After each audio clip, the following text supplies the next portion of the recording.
Muy buenas tardes, nosotros somos el grupo conformado por Dana Isabel Hernández, Luisa Guavita y mi persona, Sofía Sampaio. Para efectos de análisis y resolución de las preguntas establecidas en el taller, elegimos la película El Padrino 2, la cual refleja la evolución del crimen organizado como un sistema paralelo a la justicia y el poder. La historia sigue a Vito y Michael Corleone. Vito Corleone en su juventud se convierte en una especie de respetado líder porque llena los vacíos de protección y justicia que el Estado americano no provee a los inmigrantes italianos en Nueva York. Su ascenso nos muestra un poco de cómo el poder mafioso se legitima socialmente cuando las instituciones fallan.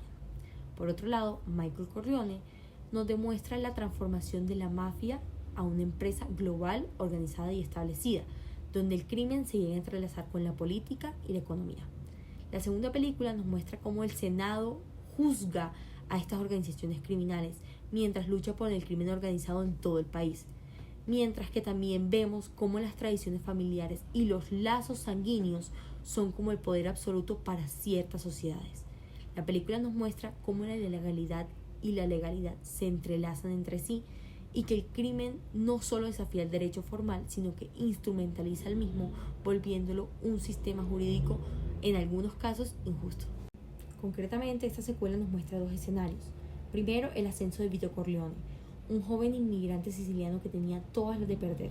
Llega a Nueva York y se enfrenta con una oleada de crimen local, pero toma acción y construye su propio imperio mafioso, consolidándose a la larga como un respetado líder de la mafia. Y segundo, el reinado de Michael Corleone en los años 50.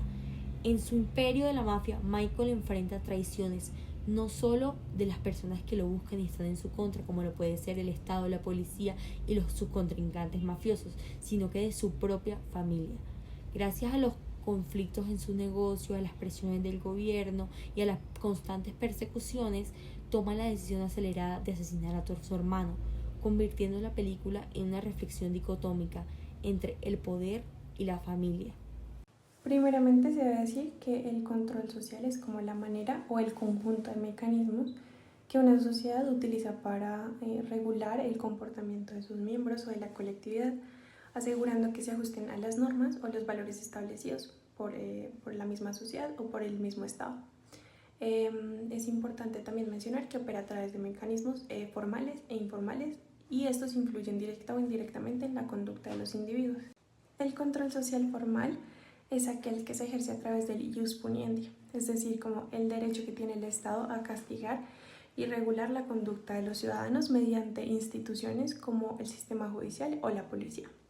Estas instituciones, por decirlo así, operan bajo normas o procedimientos que garantizan como un proceso justo y que la gente siga el control social formal.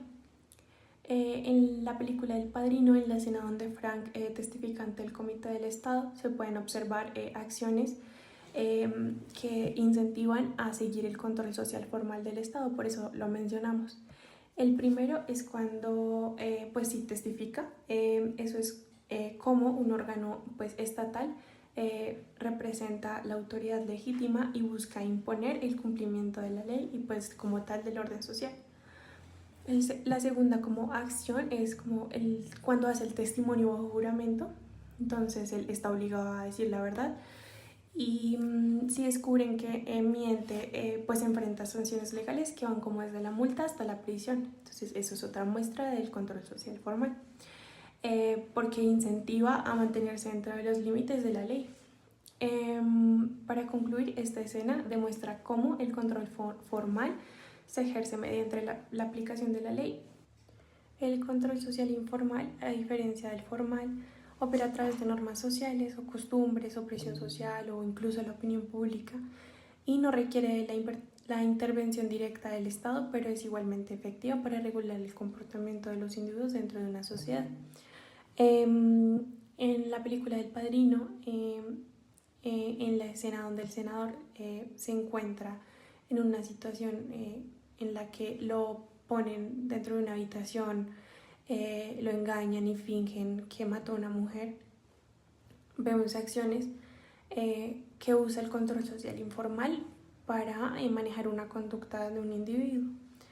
¿Por qué? Porque, por ejemplo, algo importante es que usan como el miedo para ejercer presión psicológica sobre el senador y así como dirigirlo a hacer las acciones que ellos quieren que él haga. Entonces manipulan la situación aprovechándose como de su poder para comprometer al senador y no necesitan recurrir a la ley o la amenaza de disposición pública, sino que el hecho de ponerlo en esa situación de que estaba en una habitación y decirle que lo iban a ayudar por haber matado a una mujer, ya ejerce como el control social, pero informal, porque ellos hicieron un código de silencio, porque aunque no es parte como de la mafia, el senador entiende que cualquier intento como de denunciar la situación lo pueden matar o le pueden hacer daño, entonces es como un tipo de lealtad forzada y eso es un mecanismo clave del control social informal. Entonces por eso concluimos que la presión social y la manipulación pueden ser como herramientas para que como informales para ejercer el control social sobre las personas, para controlar el comportamiento de las personas. Ahora, para entender la desviación social y entender cómo se relaciona con la película El Padrino, es importante mencionar que la desviación social se refiere como a conductas o acciones que se apartan o se alejan de las normas o expectativas que establece una sociedad. Esto puede manifestarse de muchas formas, como algo pequeño, como por ejemplo vestirse de una forma diferente, o algo que sea serio, como cometer un delito. Entonces, en El Padrino es un claro ejemplo de desviación, porque Fredo traiciona a Michael y pues con eso rompe una regla fundamental dentro de la mafia, que es la lealtad familiar. Entonces, teniendo en cuenta eso, en esa familia la lealtad es muy importante para mantener sobre todo el poder. Entonces, traicionar a la familia es visto como una falta imperdonable y al asociarse con los enemigos de su hermano, Fredo no solo rompe una norma que es no escrita dentro del grupo, pero es una norma, sino que también desafía la autoridad de Michael y por eso lo castigan, porque es una desviación social. El Padrino no es solamente una historia sobre crimen y poder, sino una representación de cómo opera el control social y las normas dentro y fuera del sistema jurídico. Desde la sociología del derecho podemos analizar el pensamiento de Emil Durkheim y Hans Kelsen, quienes explican cómo se estructura y se legitima el control social. Por ejemplo, Durkheim nos habla del derecho como reflejo de la conciencia colectiva. Esto porque en un conjunto de normas se garantiza la cohesión social. En la película vemos que cuando el Estado no satisface esta función, surgen mecanismos alternativos. Por ejemplo, la mafia se convierte en un sistema de regulación basado en valores como la lealtad, el honor y la venganza. Esto también nos puede recordar a algo que se llama la solidaridad mecánica, donde el orden no se basa en las instituciones impersonales, sino en las relaciones personales y las tradiciones. Por otro lado, podemos aplicar el pensamiento de Hans Kelsen, tomando en cuenta que él dice que el único derecho válido es aquel que proviene de un sistema normativo jerárquico en donde la Constitución es una norma fundamental.